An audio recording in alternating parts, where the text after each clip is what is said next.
pode ir direto. Tá certinho. Olá, pessoal. Boa tarde. Bom sábado para todos que estão conosco agora participando. E vamos entrar em nosso estudo, né? Mais um estudo desta série. E a semana passada nós tivemos um estudo muito interessante. Estudamos sobre a causa da violência na Terra. E aquele que não pôde participar, tal, está no YouTube, no canal Gotas do Amor de Deus, né? É só acessar lá que vai rever o estudo, ok? E hoje nós vamos dar um prosseguimento. Então, o estudo de hoje é sobre os sinais da volta de Jesus. Nós terminamos a semana passada considerando sobre a volta dele, um alerta nele, dizendo que nós não temos preocupações quanto ao futuro, porque ele foi preparar um lugar no céu e vai retornar. E para entrarmos no estudo de hoje, abençoados aqui, né? Nós vamos pedir as bênçãos de Deus, vamos orar, certo? Mara, por favor, conduza para a gente, quem faz a oração. Sim. Por favor. Você quer fazer, Sofia? Não? Vou fazer então, tá? Querido Jesus que estás nos céus, meu Deus Todo-Poderoso, obrigada, Jesus, porque estamos tirando um tempo para poder estudar a Tua Palavra, para ter mais conhecimento, e muitos perecem por falta de conhecimento. Obrigada, Jesus, porque através do estudo da Tua Bíblia, a gente vai ter mais sabedoria, mais força para poder caminhar cada dia com mãos dadas ao seu lado. Abençoe o Olinto, dê sabedoria para ele, que ele possa conseguir passar a mensagem de uma forma que todos nós possamos entender. Nos dê uma boa tarde sábado, em nome de Jesus. Amém. Amém. Bem, queridos, nós estamos, ao nos situarmos no tempo, né? Hoje vai entender um pouquinho mais disto. Nós estamos às vésperas da volta de Jesus. A história deste mundo mal, né? De violência, de maldade, de avariza, de egoísmo, né? Isso está acabando, isso não vai mais muito longe. Deus, ele está muito envolvido, super envolvido e preocupado com tudo isto e com certeza, não é? Nós sabemos que ele tem uma data para vir, mas as coisas não vão chegar ao nível que o povo dele não possa suportar mais. Então ele vai intervir. Então logo Jesus vai estar voltando, certo? E então, hoje vamos estudar sobre alguns sinais da volta de Jesus.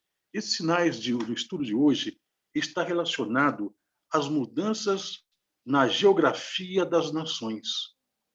Sinais que apontam que a geografia das nações mudariam. E quando isso ocorresse, seria uma evidência que da volta de Jesus, que está às portas, que estamos às vésperas da volta de Jesus, tá?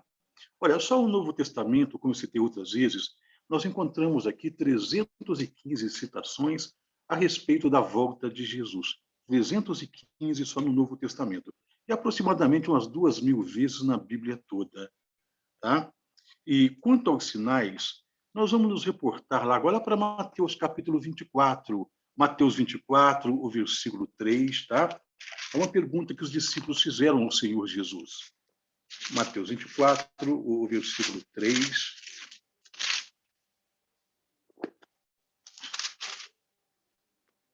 Esse capítulo 24 de Mateus ele é considerado o Apocalipse dos Evangelhos, né?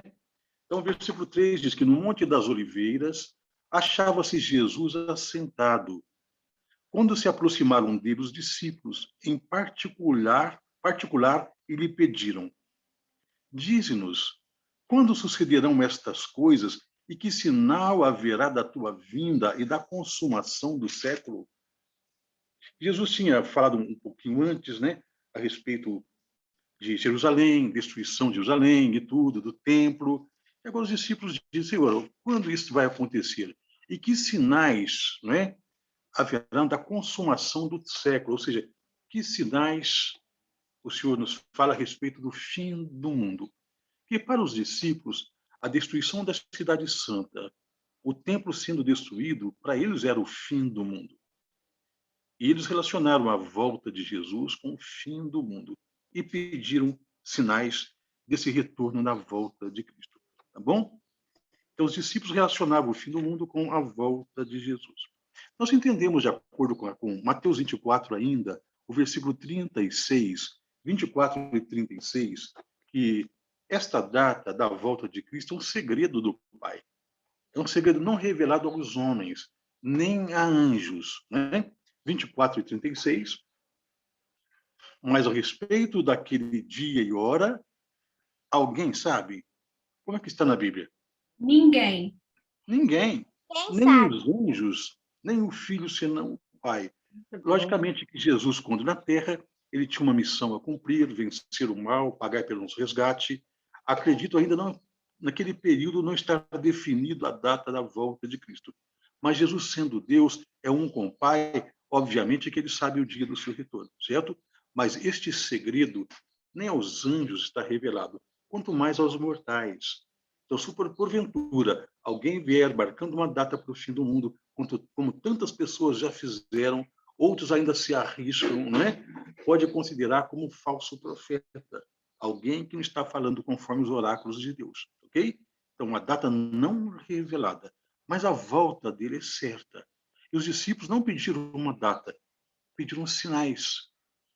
Eles tinham recebido de Jesus ensinamentos, não é? Que os tempos estão tudo sob o controle de Deus. Deus sabe quando fazer as coisas, certo? Então pediram sinais. E essa data do fim não está revelada. Mas em Mateus 24 ainda, se alguém quiser ler, o versículo 4, Mateus 24, versículo 4, nós temos um alerta do Senhor Jesus concernente a esta mensagem quanto à volta dele. O que nos alerta aí? 24 e 4 aí do Evangelho de Mateus. Laurinha vai ler. Sim. E ele lhes respondeu: Vede que ninguém vos engane. Vede que ninguém vos engane. Isso nós vemos todo o contexto, o assunto ali era a volta dele. Então, Jesus está dizendo, olha, tome cuidado para que vocês não sejam enganados em relação à mensagem de como ele vai voltar, de quando vai voltar, não é? Então, vede que ninguém engane vocês. Olha, corremos, por acaso, o risco de sermos enganados concernentes a essa doutrina? Claro que sim. Senão não teria um alerta de Senhor Jesus aqui. Tome cuidado para que vocês não sejam enganados, tá?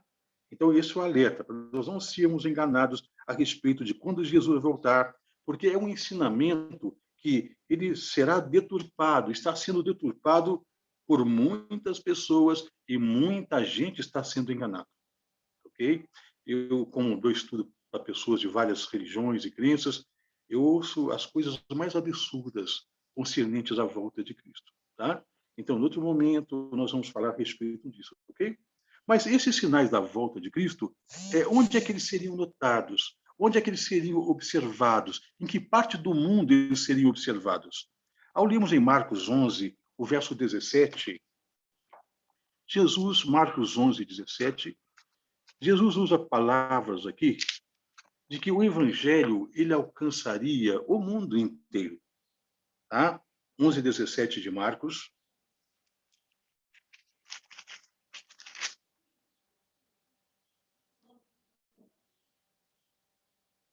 Quando ele fala da casa dele, do templo dele, ele fala assim, também os ensinava e dizia, não está escrito, a minha casa será casa, chamada casa de oração, para quem? Para todas as nações. Então, o evangelho, de acordo com Cristo, ele alcançaria todas as nações, todo o mundo.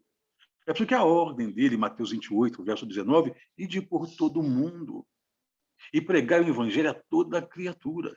Então, o evangelho, ele chegaria a todas as nações. Quando lemos no livro de Atos, Atos 13, versículo 47, Atos, capítulo 13, tá? O versículo 47, você pode acompanhar aí, ok? 13, 47.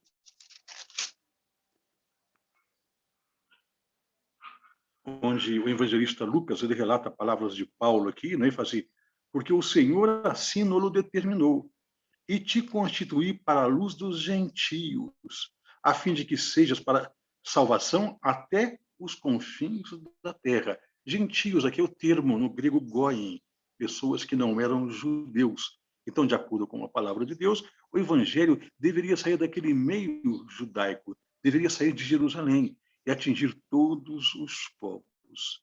E hoje nós vivemos num período da história que nós podemos já comprovar, não é? O quanto o evangelho expandiu e está na terra toda, tá? Pois bem, então o evangelho chega no mundo todo. Esses sinais que nós vamos estudar hoje, os quais Jesus mencionou, ele deveria chegar em todos os lugares onde houver cristãos. Em toda parte do mundo, onde houver alguém que acredita em Jesus, que tem a Bíblia como regra de fé, ele vai conferir estes sinais e vai entender o quão próximos estão do fim deste mundo tenebroso, deste mundo ruim e cruel aqui, né? Pois bem, esses sinais, ao lermos, vemos um pouquinho, a primeira parte dos sinais que vamos estudar são sinais direcionados para o povo judeu. Para o povo judeu. Lembrando que Jesus era um judeu, os apóstolos eram judeus. Eles pediram sinais. Então, Jesus começou a dar sinais primeiro para eles, para depois para as outras nações, certo? Quais os sinais? Olha uma das perguntas que os discípulos fizeram para Jesus na ascensão de Jesus. Eles ficaram 3 anos com Cristo aqui. Jesus teve um ministério de 3 anos e meio, e 3 anos acompanhado pelos discípulos, depois formou o grupo de apóstolos, e Jesus ensinou muitas coisas. E agora, na despedida, Jesus morre, ressuscita, e o momento de ascender aos céus, eles não poderiam deixar passar. Eles fizeram uma pergunta para Jesus. Só que Jesus já havia respondido isso previamente, em outros sermões, e eles não tinham notado isto. Essa é a pergunta que está em Atos, capítulo 1, versículo 6. Atos 1, verso 6.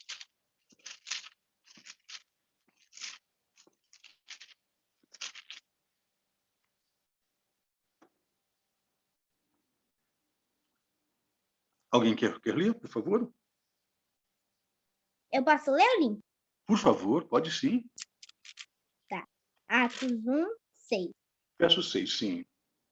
Então, os que estavam reunidos lhe perguntaram: Senhor, será este o tempo que restaures o reino a Israel? Então, qual foi a pergunta? Lembrando que isso foi no momento da ascensão de Cristo, tá? Eu estava prestes a subir ao céu. Estava na última reunião com os discípulos ali. Então, eles falaram, bom, já que ele vai embora, nós precisamos que ele nos responda alguma coisa, né? É o que eles tinham maior interesse. Senhor, é nesse tempo que o Senhor vai restaurar Israel? Por que essa pergunta? Nos dias de Jesus, nós entendemos que a nação, os judeus, eles não tinham uma autonomia nacional. Eles tinham seus governos, mas todos eles submissos ao Império Romano. Quem dominava o mundo nos dias de Cristo era o Império Romano. Lembram? Até mesmo depois, quando os sacerdotes quiseram tirar Jesus do caminho, que Jesus estava ali mostrando que o que eles estavam fazendo não estava coerente com os planos de Deus, eles chamaram a morte de Cristo, mas entregaram a Cristo para que um governador romano pudesse decretar a morte de Cristo. Eles não tinham autonomia para isso. Agora, os discípulos, né, após Jesus ressuscitado, perguntam, Senhor, mas e quando é que nós vamos ser uma nação livre, uma nação independente? Quando é que vamos sair do jugo do Império Romano? Quando é? O Senhor está indo embora, e como é que vai ser isto? Então, Jesus responde algo para eles, que está no verso 7 e 8. 7 e 8 do livro de Atos, capítulo 1 mesmo. Tá? Respondeu-lhes, não vos compete conhecer tempos ou épocas que o Pai reservou pela sua exclusiva autoridade. Mas recebereis o poder ao descer sobre vós o Espírito Santo e sereis minhas testemunhas, tanto em Jerusalém, como em toda a Judéia e Samaria e até os confins da terra. Eu falo, compete a vocês saber quando é que Israel vai ser restaurado. Quando é que vocês vão ser uma nação independente? Compete. Deus tem um plano para tudo isso. O que vocês precisam fazer agora, tá? Foquem na missão. Vocês têm que pregar o evangelho. Até nos lugares que vocês não querem ir, entre os samaritanos, né? Até nos confins da terra, e para eles era Roma. Até lá vocês não não querem ir, não gostam, mas é lá que vocês têm que ir. Foquem na missão. Não compete você estar preocupado com questões políticas. Nós estamos vendo agora, né? Quando aproxima o ano eleitoral, a gente vê muitos dos nossos irmãos cristãos envolvidos, né? Corpo e alma com a política. E tem os seus partidos que defendem com unhas e dentes. E muitos defendem mais seus políticos do que a própria causa de Cristo, né? Fica envolvido com as coisas deste mundo. Então, os seus discípulos disseram, não se preocupem com os governos aqui, né, seculares, quando Israel vai voltar a ser nação, não se preocupe. Preocupe-se com a missão.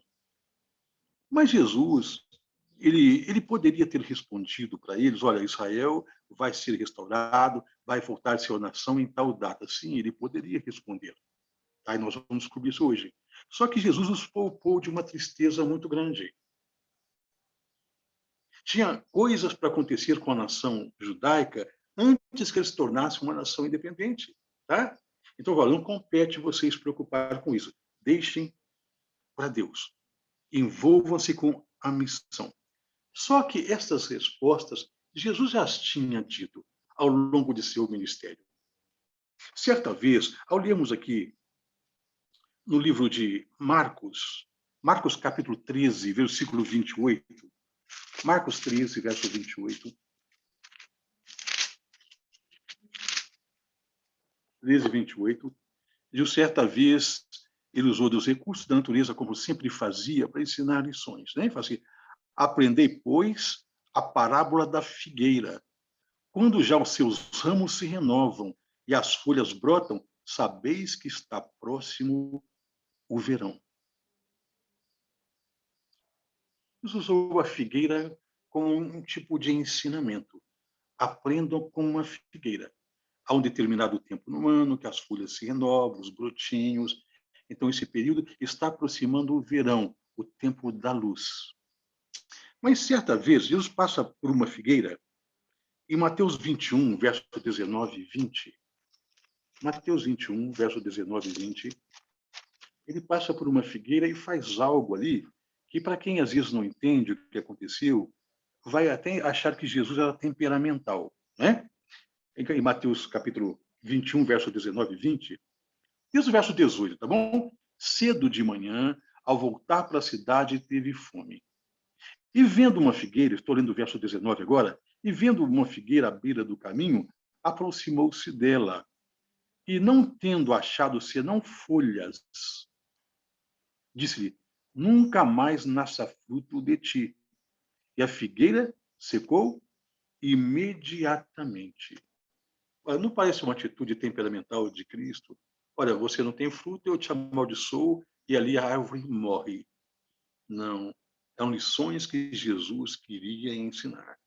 Outras vezes, ele chegou sempre a afirmar, olha a figueira, observe a figueira, olha os sinais que a figueira está os ensinando. Né? Essa figueira, para nós que não somos judeus, talvez fique um pouquinho assim, até complicado de entender isto, tá bom? Mas ao estudarmos um pouquinho sobre a cultura judaica, entendemos os tempos, né, dos dias de Jesus, nós vamos ver que os judeus eles tinham uma compreensão em relação à figueira. Se você ler no livro de Oséias, no capítulo 9, versículo 10, tá? Oséias 9, verso 10, olha que interessante isso. Oséias 9, versículo 10. Se alguém quiser ler, por favor, 9 e 10 de Oséias. Oséias 9:10, né, Olinto? Sim, 9 e 10. Achei a Israel como uvas no deserto. Vi a vossos pais como as primícias da figueira nova. Mas eles foram para Baal-peor e se consagraram à vergonhosa idolatria e se tornaram abomináveis como aquilo que amaram.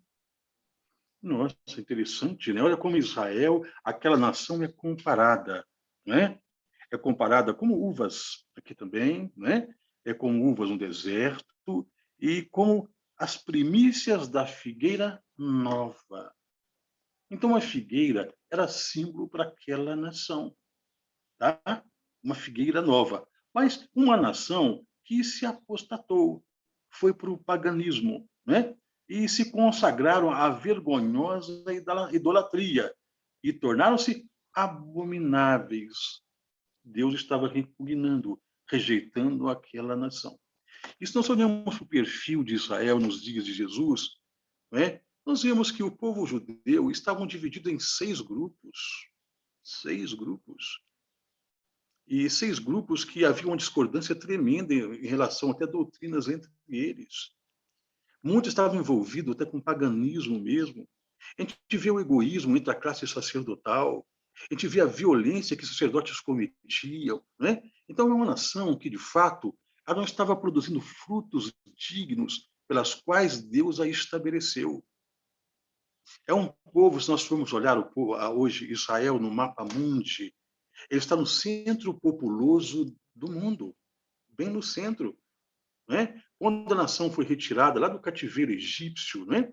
Por 400 anos ficaram lá, e Deus, de forma maravilhosa, através de Moisés, usando Moisés, Deus os libertou naquele êxodo, trouxe para aquela terra, era terra prometida, que estava ocupada por povos pagãos, e Deus a entregou aquela terra na mão do povo de Israel. Foi para quê? Para que eles tornassem ali um centro de evangelismo, e dali espalhassem missionários para a terra inteirinha. Não é sem motivo que Israel está no centro populoso do mundo.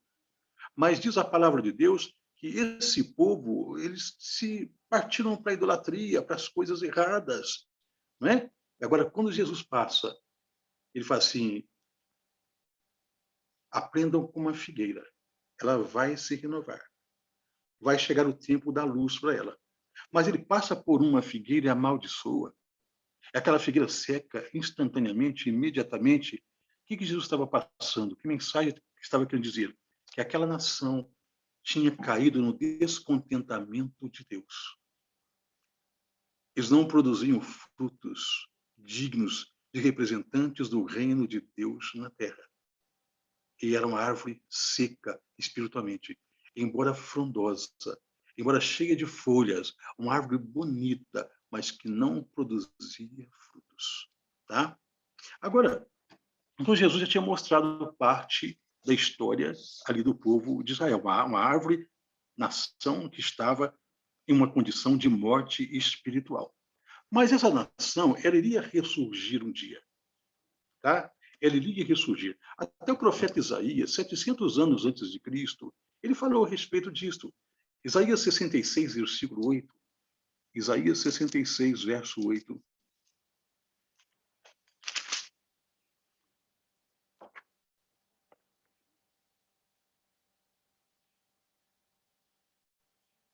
Acharam?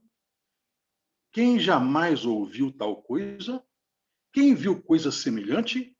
Pode acaso nascer uma terra num só dia? Ou nasce uma nação de uma só vez? Pois Sião, antes que lhe viessem as dores, deu à luz a seus filhos. Pode nascer uma nação num só dia? Queridos, o povo judeu, eles ficaram dominados por muitos povos por muito tempo. Por muito tempo, tá? Por exemplo, nos dias que antecedem os dias de Jesus, o povo judeu tinham sido dominado primeiro pelos babilônicos, né? Depois os medos e persas assumiram o controle do mundo, os judeus estavam sob o domínio deles. Depois a Grécia de Alexandre o Grande, né? Também a Grécia dominando o povo judeu. Depois Roma sai de uma república para império e domina o povo judeu. Exatamente nos dias de Cristo, quem dominava o mundo era Roma. 4 nações até os dias de Cristo dominando o povo judeu. 4 nações, tá? E após Jesus, o povo judeu ainda continuou sendo dominado. Ainda continuou sendo dominado, tá? Dominado pelos turcos, pelos britânicos e pelos árabes. Se nós contarmos ao todo, são 7 nações que dominaram o povo judeu. Eles tinham um anseio para voltar a ter uma autonomia nacional. Os que perguntaram para Cristo. Mas Jesus tinha dito, o estado que eles estavam é um estado de morte espiritual. Era uma árvore seca, uma árvore sem frutos. Mas Jesus tinha apresentado uma esperança para aquele povo. Tá? A árvore vai brotar. Vai chegar o tempo da luz. Lembrando que o estudo de hoje, nós estamos estudando as mudanças na geografia do mundo como sinais do fim, tá? E primeiro estamos focando agora sinais dados para o povo judeu, certo? Agora, Isaías tinha dito que uma nação ia surgir em um só dia. E quando foi que Israel voltou a ser uma nação independente? Depois de quase 2000 anos depois de Cristo, onde espalhados pelo mundo. Entenderam por que Jesus não disse para aquele povo, na ascensão dele, quando é que Israel voltaria a ser uma nação? Jesus jogaria um banho, dava um banho de água fria naquele povo. Olha, vocês vão ser uma nação independente somente a partir de 15 de maio de 1948. 1948. Imagina, Jesus joga isso para esse tempo. Não geraria um certo desânimo neles? Então ele fala, não preocupem com isto. Isso é um tempo, são coisas determinadas pelo céu. Foquem na missão. Foquem na missão. Vão e preguem o evangelho. Tá? Então nós temos que fazer como Jesus ordenou os discípulos daquela época com o discipulado de hoje. Foquem na missão. Então, nota que somente em 14 de maio de 1948, tá, foi que Israel voltou a ser uma nação. E Jesus havia profetizado também, lá em Lucas 21, versículo 24, Lucas 21, verso 24.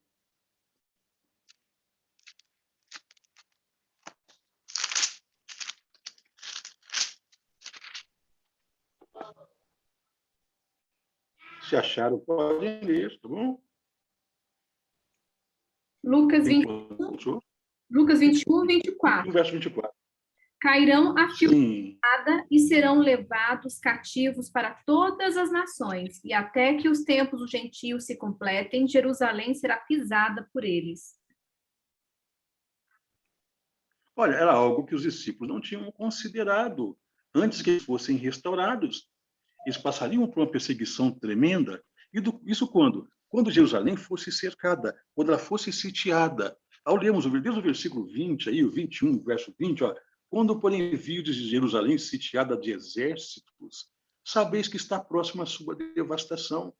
Então, os que estiverem na Judéia, fujam para os montes. Os que se encontrarem dentro da cidade, retirem-se. E os que estiverem nos campos, não entrem nela. Diz o verso 22, porque esses dias são de vingança, para se cumprir tudo o que está escrito. Ai das que estiverem grávidas e das que amamentarem naqueles dias, porque haverá grande aflição na terra e ira contra este povo, contra o povo judeu. Cairão a fio de espada e serão levados cativos para todas as nações, até que os tempos dos gentios se completem. Jerusalém será pisada por eles. Bom, então Jesus estava mostrando para eles que antes que a nação fosse restaurada, eles tinham que viver algumas experiências e não tão agradáveis. Lembro na morte de Cristo, quando Pilatos ele apresentou a Jesus para que entre ele e Barrabás, para ver quem é que pudesse ser livre, não é? Era um costume que não temos nenhuma certeza se era um costume dos judeus ou era um costume dos romanos, mas é mais certo ser dos judeus, que quando chegava na época da Páscoa, quando os judeus tinham uma independência nacional e tinham as suas prisões, nesse período eles davam assim, soltavam preso. E Pilatos agora, para agradar o povo judeu, falava assim, olha, não é como é de costume, né? A gente só libertar alguém no período da Páscoa, e trouxeram, então, marginal, um bandido Barrabás, e colocaram Barrabás e Jesus para que o povo fizesse uma escolha. Pilatos tinha uma certa preocupação, porque a esposa tivera um sonho com Cristo e mandou avisar a esposa, não te envolva com o julgamento desse homem, ele é justo. Eu sofri muito com ele essa noite em sonho, tal. E Pilatos ficou preocupado com aquilo. E procurou um jeitinho de livrar a Jesus. Então, colocando o Barrabás para que escolhesse entre Jesus e Barrabás. Claro que Pilatos pensou, bom, Jesus é um bom homem, eu não vejo nenhum pecado nele, um erro nele, mas Pilatos, Barrabás, todo mundo sabia quem era, então o povo vai pedir que solte Jesus, mas foi ao contrário, a turba de Satanás estava ali levando aquele povo, aquela turba humana ali, a pedir a crucifixão de Cristo. Mas teve um momento, eu não vou entrar em todos os detalhes por a questão do tempo aqui, tá bom? Mas são assuntos que vocês conhecem também. Teve um momento que quando Pilatos, para livrar da situação, ele pede que tragam água para ele pudesse lavar a mão publicamente diante do povo, afirmando assim que a culpa da condenação de Jesus não dependia, não deveria cair sobre ele. Ele estava lavando as mãos ali, certo? E que ele estava livre, o povo estava pedindo a condenação de Cristo. Mara, estão ouvindo? Mara? Estamos ouvindo, Lincoln. Ah, tá. Porque perdi a imagem aqui. Tá? Então, nota-se que as pessoas escolhem uma Jesus e ele falou assim, estou livre do sangue deste inocente. E lavou as mãos, certo? E o povo gritou, caia sobre nós e os nossos filhos o sangue deste. Olha, Jesus, antes de ser preso, ele passou por Jerusalém, do alto do monte, olhou a cidade e disse, Jerusalém, Jerusalém, quantas vezes eu, como uma galinha que ela aconchegasse os pintinhos debaixo das asas e proteger, quantas vezes eu quis fazer isso com vocês, né? Mas haverá dias em que vocês vão dar graças ao céu por haver paz, alguém que venha falar de paz aqui, né? E depois Jesus, nos seus sermões, ele fala, olha, vocês vão ver Jerusalém cercada por exércitos. Quem estiver dentro, fuja. Quem estiver fora, não entre. Vai ser um período muito difícil para as mulheres grávidas, para quem estiver amamentando. Olhe para que a fuga de vocês não aconteça no sábado, pelo zelo do sábado. Né? E Jesus alertou aquele povo de que algo deveria acontecer com aquela nação antes que eles se tornasse uma nação independente. Tá? E entendemos que eles pediam que caísse sobre Jesus, ali o sangue dele, sobre a sua família também, não é? E exatamente no ano 66, ainda Nero estava no governo de Roma, e Nero, um homem ardiloso, ele pretendia reconstruir Roma, principalmente a parte administrativa, tá? Ele pretendia construir, só que o Senado não liberava verba para ele para fazer novas construções. Então, ele planejou incendiar Roma e assim o fez. E atribuiu que incêndio em Roma, que destruiu boa parte de Roma, ele atribuiu que este incêndio foi culpa dos cristãos. Os cristãos foram culpados disto. E muitos cristãos foram mortos nesta época. Até o historiador Flávio Joséfos, no livro História dos Hebreus, ele fala que Roma já não conseguia arrumar madeira, tanta madeira para tantas cruzes para matar cristãos, porque Nero atribuiu a eles o incêndio de Roma. Tá? Isso foi no ano 64, este incêndio. E Nero foi enrolando, até que o Senado percebeu que quem estava por trás de tudo aquilo era o próprio imperador Nero. E foi o período em que ele se matou, ele suicidou. E até entre 64 e 66, os judeus estavam todos evacuando daquela região de Roma, indo tudo para próximo de Jerusalém. E Jerusalém não comportava tanta gente e não gerava recursos para a sobrevivência de tanta gente. E Roma cobrando impostos, porque nos dias lá de Pilatos, lembra quando ele apresentou a Jesus, né? E foi isso aqui o vosso rei. E o povo, até aquele momento, o povo judeu não aceitava César como governo deles. Mas para que eles pudessem ver Jesus morto, eles disseram, nós não temos rei senão a César. E Pilatos gravou bem isso. E Pilatos mandou escrever, né, em 3 idiomas, uma plaquinha, colocou no cimo da cruz de Cristo, né, em 3 idiomas, o hebraico, o grego e o latim. Até no hebraico estava tetragrama hebraico, YHWH, que é o nome de Deus. É o hebraico antigo, consonantal, sem vogais. E estava também lá no latim, o INC, né, Jesus Nazareno, Seco Iodalium, Jesus Nazareno, Rei dos Deus, estava também no grego. E até os sacerdotes ficaram meio indignados com Pilatos. Falou, não diga que ele é o rei dos judeus, mas que ele disse ser o rei dos judeus. O que eu escrevi. Está pronto. E a partir dali, tá? O que acontece? O povo judeu foi acumulado de impostos, porque até antes eles renegaram a César como governante deles. Mas para ver Cristo morto, eles disseram, nós não temos outro rei senão uma César. E Roma acumulou os judeus de impostos. então eles não queriam pagar. E depois que Nero se matou, né? Depois que Nero incendeia Roma, aí as coisas pesaram para os judeus. Eles então vão tudo para aquela região de Jerusalém. Aí no ano 66, Nero então ele ordena a destruição de Jerusalém.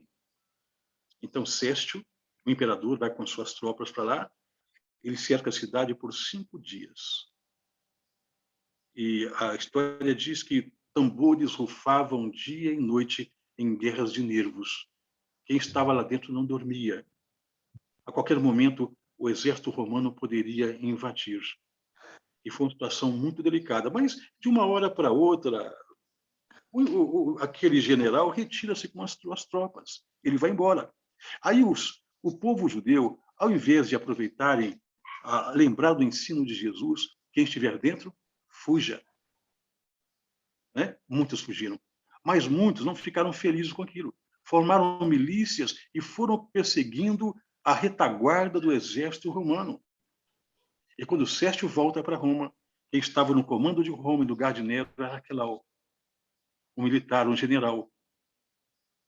E depois, 3 anos depois, né, já no ano 70, 3 anos e meio, Arquelau envia o seu exército com muitos soldados, porque no primeiro circo de 5 dias, o povo de Israel, eles revidaram com as suas milícias, agora não era para acontecer mais isto, e houve o cerco. Aí a cidade foi cercada por 30 dias. 30 dias. Jesus disse, olha, quem estiver dentro, fuja. Se tiver oportunidade, fuja. E a oportunidade foi no ano 66. Agora, quem ficou lá não teve jeito. No ano 70, a cidade é cercada por 30 dias. Começa a faltar alimento na cidade. Começa a faltar água. As crianças começam a morrer de inanição. Flávio Josefo diz que as pessoas estavam comendo as solas de suas sandálias, os seus cinturões. Não tinha mais o que comer. As crianças, começou a morrer crianças. As famílias trocavam o cadáver de suas crianças para que eles pudessem saciar sua fome com carne humana. Tudo aconteceu ali. Jesus afirmou, cuidado, as mulheres que amamentam, as que estiverem grávidas, tudo isso ocorreu ali no ano 70. Tá? Então, eram profecias que deveriam acontecer entre o povo de Israel, e eles fugiram. Aqueles que puderam fugir no cerco de 66, fugiram, e foram para a terra toda. Hoje, em qualquer lugar que nós formos na terra, tem judeus. Para analisar, o território judeu o território de Israel, é um território pequeno em relação à proporção de pessoas. Se todos os judeus do mundo forem para Israel, lá para Jerusalém, não há espaço para eles. Interessante, eu tinha amizade com o senhor, depois não vi mais um judeu, e esse senhor, ele tinha uma loja da qual eu fornecia para ele, e nós fizemos muita amizade em São Paulo, e sempre que eu chegava na loja dele, eu era uma pessoa assim, muito bem recebida lá. E ele me contou um pouco dos costumes judaicos. Depois, quando eu estudei um pouco de cultura judaica, também certifiquei de tudo isso. Os judeus eles não confiam na economia do mundo, nenhuma parte, nenhuma moeda do mundo, nem no euro, nem no dólar, eles não confiam. Tudo aquilo, e eles são um povo inteligente, eles conseguem produzir, ganhar dinheiro. E eles fazem com que seus dinheiros, eles transformam seus dinheiro tudo em ouro, em barras de ouro. E como não confiam em nenhum banco, eles enviam tudo para o Banco de Israel. Tudo para lá. Tá? E a profecia em que Israel voltou ao panorama de um país independente em 1948 foi porque pessoas, judeus do mundo todo, cooperaram para isso, com dinheiro, com verba. Tá? E acontece, como Jesus disse em Lucas 21, 24, que Jerusalém seria pisada pelos gentios, até que o tempo destes completassem. Gentios, aí no termo grego, goim, pessoas que não são judeus. E como mencionei, 7 nações da terra, 7 domínios da terra, possuíram, mandaram no povo judeu e na capital. E o que aconteceu? Em cumprimento desta profecia, nós vimos que a cidade, Jerusalém voltou a ser uma nação em 14 de maio de 1948, mas a cidade de Jerusalém, ela permaneceu ocupada por 1897 anos por outros povos, tá? Até 7 de junho de 1967, quando Israel conquistou aquela cidade durante a famosa Guerra dos 6 Dias, onde Israel derrotou ali 8 países aliados, o Egito, a Jordânia, a Síria, né, que contavam com o apoio do Iraque, do Kuwait, da Arábia Saudita, da Argélia e do Sudão. Isso não tem explicação dentro de uma estratégia militar. Vencer 8 nações em 6 dias. Nesse período, inclusive, até o Brasil forneceu aviões para Israel. Em estratégias militares, em campo de guerra, diz que os soldados israelitas eles invadiram um local onde tinham 300 aviões inimigos. Numa noite, eles destruíram 300 aviões, incendiaram esses aviões. E a batalha foi ganha por terra em 6 dias, cumprindo-se a profecia, até que o tempo das nações, o tempo dos gentios, né, de ocuparem Jerusalém, termine. Então, Jerusalém voltaria para eles. E agora nós vimos no governo Trump, né, que realmente foi confirmado a cidade de Jerusalém como capital de Israel. Tá? Então, nós vimos um pouquinho as profecias concernentes a Israel. Volta no panorama de uma nação independente em 14 de maio de 1948 e assume o controle de Jerusalém em 7 de junho de 1967. Profecias direcionadas a uma árvore simbólica, a uma figueira como símbolo de Israel.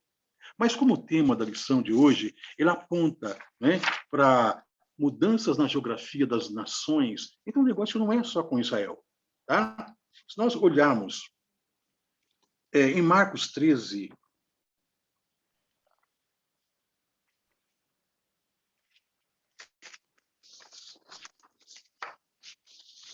um segundinho só, vamos. Nosso tempo está meio avançando aqui.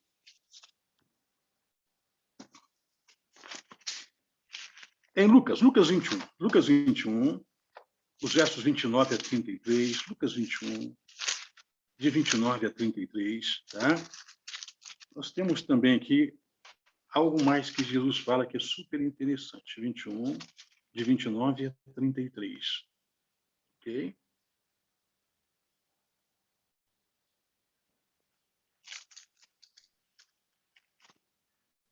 Já está em mão disso. Ainda lhe propôs uma parábola, dizendo: vede a figueira. A figueira é símbolo de quem? Oi? Alguém aí? Vede a figueira e todas as árvores. Desculpa, é que eu estou perdendo a imagem aqui. Tem hora que eu acho que não tem ninguém, tá? Não sei o que está acontecendo aqui. Está todo mundo ouvindo ali. Ah, então tá bom.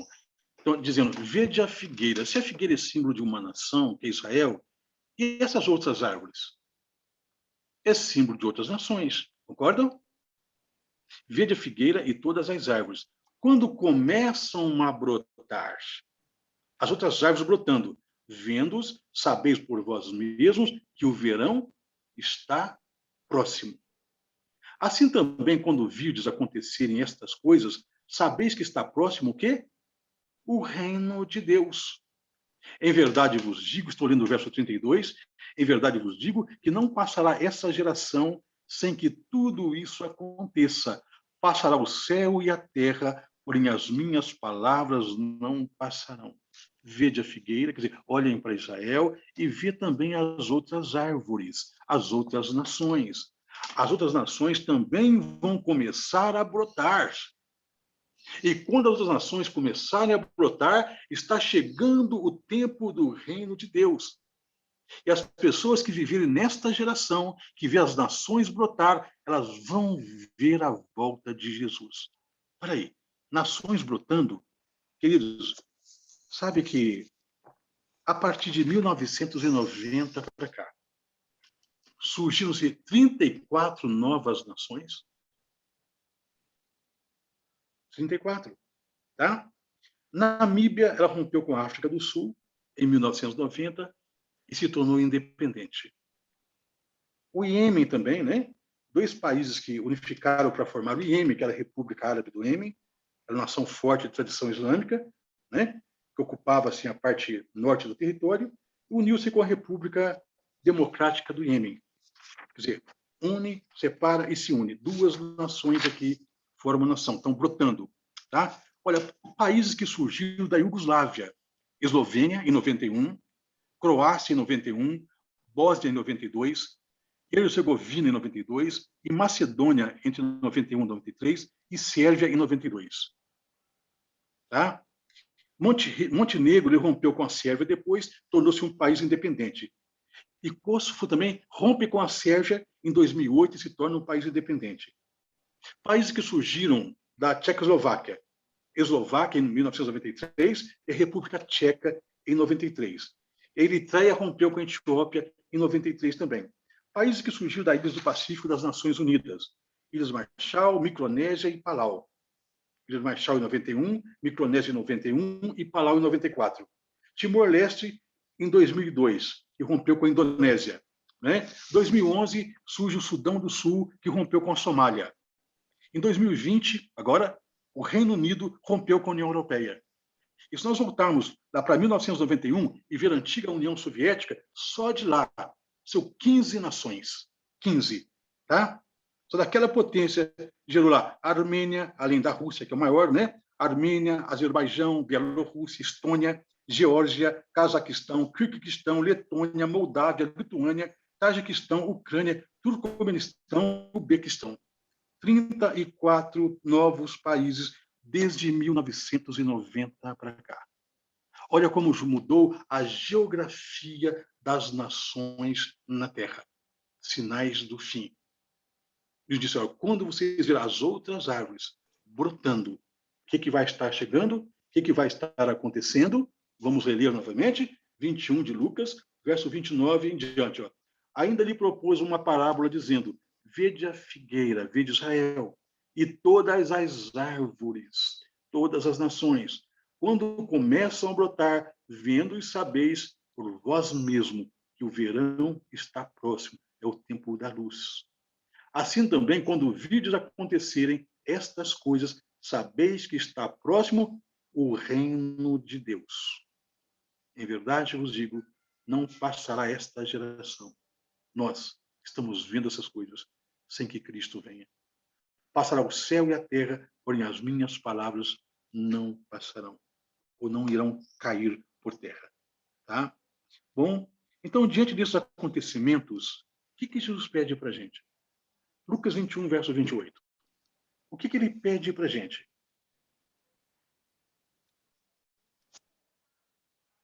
Ora, ao começarem estas coisas a suceder, exultai e erguei a vossa cabeça.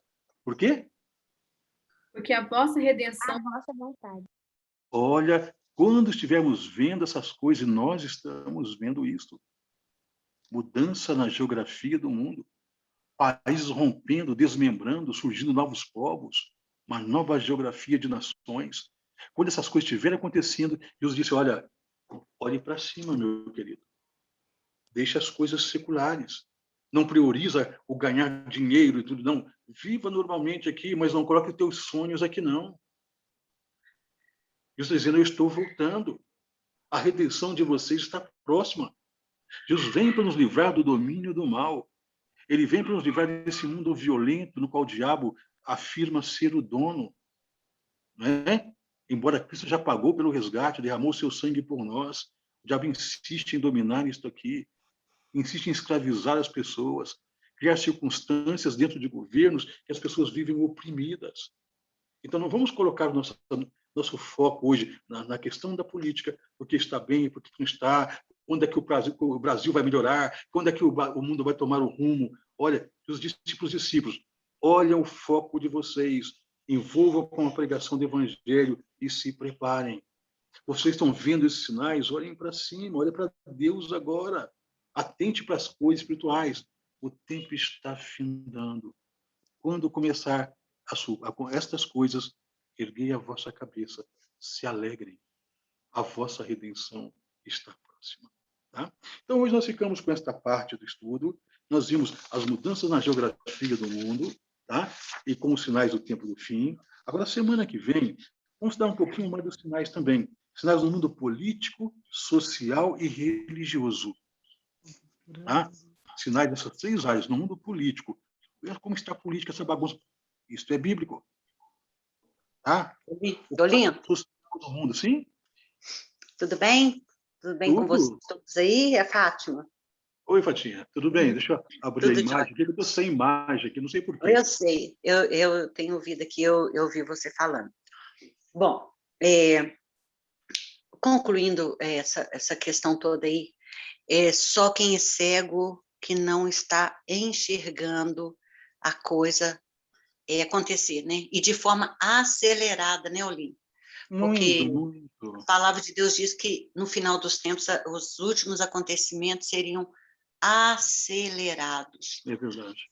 Então, eu individualmente, uma das coisas que Jesus disse que é para nós prepararmos, é exatamente buscar o poder do Espírito Santo, né? Esse é o preparo, é nós estarmos guiados pelo Espírito de Deus. Ora, muitas vezes eu me peguei pedindo a Deus para derramar o Espírito Santo sobre mim. Ai, Senhor, derrama o Espírito Santo, me dá o teu Espírito Santo. Mas às vezes as pessoas, eu falo por mim, tá? Pessoa que sou eu. Não está pedindo o derramamento do Espírito Santo, não está entendendo o que é o derramar do Espírito Santo, né? Uhum. Jesus disse que nós deveríamos ser um com Ele como Ele é um com o Pai. Aí é que está a grande dificuldade nossa. Porque quando nós pedimos o derramar do Espírito Santo, nós temos que entender claramente que, na verdade, nós estamos pedindo o dom do Espírito Santo. A Bíblia diz que os mansos herdarão a terra, os mansos, né? Então, eu penso assim, misericórdia, Pai, eu ainda não sou mansa, o Senhor tem que me ajudar aí, porque se os mansos que vão herdar a terra, por quê? Porque se nós não tivermos o mesmo dom que Jesus teve para enfrentar toda aquela turba, né? Enfrentar toda a dor, o escárnio, o desprezo, o ser cuspido na cara, né? O resistir à provocação, né? Se você é Deus, né? E ele resistiu aquilo tudo, por quê? Porque ele estava com o Espírito Santo. Porque aqui nós usamos a nossa linguagem, eu não tenho estômago, eu sou muito boazinha, mas se pisar no meu calo, eu rodo a baiana, né? Eu dou um boi para não entrar, mas depois eu dou uma boiada para não sair, né? Então, quando nós analisamos essas falas todas e vê o quanto nós ainda estamos longe de entender o que é pedir o derramamento do Espírito Santo. Eu estou falando de mim, né? Agora que eu estou começando a entender, eu tenho buscado e tenho pedido, Senhor, eu preciso ser mansa, ser humilde, ter domínio próprio, eu preciso dos seus dons. Porque Jesus disse que que vai haver a última perseguição, ela vai ser pior do que a última que teve. Eu falo, meu Deus, o que pode ser pior do que a invasão de Jerusalém? O que pode ser pior do que o que Roma fez com a perseguição dos cristãos? O que pode ser pior? Então, e tem outra coisa que eu tenho conseguido analisar, é que mesmo que eu venha morrer, eu tenho que estar preparada nesse espírito para morrer. Porque se eu não estiver preparada nesse espírito para morrer, quer dizer que eu também não iria estar preparada para estar viva, né? E então nós estamos vendo aí os acontecimentos de forma acelerada e coisa assustadora. Essa questão, eu estava conversando anteontem, com uma amiga minha em Portugal, Olinto, essa questão de introduzir, obrigar as pessoas, porque o Estado ele que quer tomar conta dos nossos filhos, né? E como acontece já em vários lugares. E introduzir essa ideologia de gênero, que é uma coisa nojenta, é uma coisa diabólica. E essa amiga minha em Portugal disse, Fátima, aqui estamos na mesma luta, para eles não introduzirem essa ideologia, porque eles têm um propósito atrás dessa ideologia de gênero, né? Pessoas estão indo para... A nossa igreja não estava preparada para isso. Os nossos filhos não estavam, nós não estávamos. Pessoas estão indo aqui aconteceu, bom, um dos muitos, né, casais, que eu cheguei aqui, estava no sul, cheguei aqui, vi a Mariluz triste, triste, triste, fui procurar saber por que ela está assim, Fernanda, a mulher, a esposa. Você não sabe? Falei, não. Os meus filhos, eles criaram os filhos no desbravador, a mãe ia junto, e aquela coisa, filhos super ali, sabe? Assistidos, foram para a faculdade, diz que dentro de um mês não se conhecia mais os filhos. A menina virou lésbica e tiraram Deus da cabeça deles. Deus já não existe. Então, esse mundo, e isso tudo, eles colocam as pessoas uma contra as outras, né? Os próprios filhos contra os pais contra os filhos. Então, eu penso que nós temos que realmente nos preparar, porque a coisa está ficando muito, muito. Está chegando no final, né, Fatinha? Está mesmo, né? E E nós vamos entrar nessas questões, né, do mundo político, vamos entrar no mundo social também, vamos entrar sobre essa questão que você abordou agora, né? Esses temas, até ontem, nesse estudo que eu estava dando, e tem um amigo que estava com a gente acompanhando, né? Até falou, olha, é interessante que você dividiu o assunto, os sinais, em 3 estudos. Porque geralmente a gente passa um estudo sobre a volta de Jesus e te mostra, né, o que dá para mostrar num só. Então, eu procurei tratar de uma forma mais abrangente, entrar na geografia das nações, analisar a parte política do mundo na Bíblia, o quadro social do mundo, o quadro religioso do mundo. Tá? Depois, nós vamos ver outras questões também, que elas são 3 estudos que nós vamos tratar aqui. Tá? E foi muito bom essa tua abordagem, Fatinha. Obrigado pela participação, pela cooperação, mas é isso mesmo. Nós temos que nos preparar agora para esta vida aqui, para vivermos dignamente na presença de Cristo, estarmos preparados para recebê-lo. E se nós fecharmos os olhos a qualquer momento, que nós não temos a vida, o domínio da vida em nossas mãos, né? Nós somos mortais, e se chegarmos a morrer antes que Cristo venha, a gente possa estar preparado para acordar na ressurreição dos justos, né? Mas Deus é um Deus maravilhoso, Ele está investindo em nós, está nos instruindo, né? Dando o Espírito Santo e nos ajudando na compreensão das Escrituras, para que os últimos sinais tornem-se bem evidentes, de forma que todas as pessoas possam compreender e se situar. O que é importante agora é compreendermos os sinais, mas não jogar esses sinais lá para o futuro, né? Um pensamento futurista. Tem gente que tem uma visão preterista das coisas também, mas já ficou no passado. Não, nós estamos vivendo agora no período que Cristo está dizendo. Esta geração, nós estamos vendo esses sinais, vamos ver Cristo voltar. Estamos preparados para encontrar com Jesus.